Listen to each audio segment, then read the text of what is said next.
U.S. President Joe Biden and China's Xi Jinping have held their first face-to-face meeting in more than a year. Biden says the two made real progress in mending fences between the two superpowers. Thomas Eyelikeness has that story. Met during the Asia-Pacific Economic Cooperation Summit in San Francisco.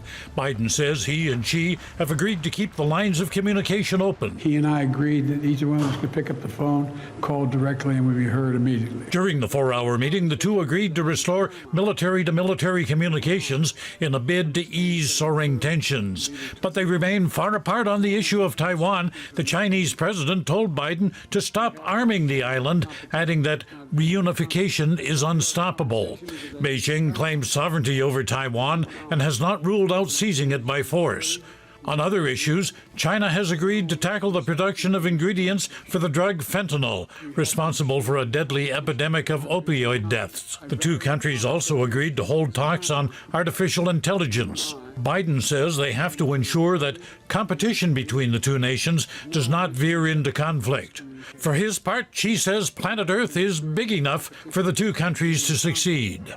Later at a news conference, Biden said he still thinks Xi is a dictator, a remark he made earlier this year that sparked fury from Beijing.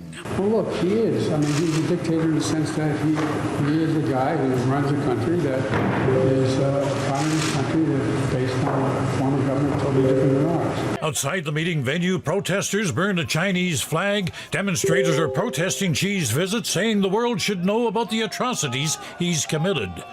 Waving banners and chanting slogans, they say China is not to be trusted. At the entrance to the estate, supporters of Xi gathered to show their support for the Chinese leader. Following Wednesday's meeting, it appears the frosty relations between the U.S. and China have begun to thaw. Now, this is how the meeting ended. The leaders of the two superpowers went for a walk in the garden of the historic estate where they met. And even better, the two have agreed to continue talks in the future. Thomas Eyelikeness from Ng Agila International. Trusted, connected, on point.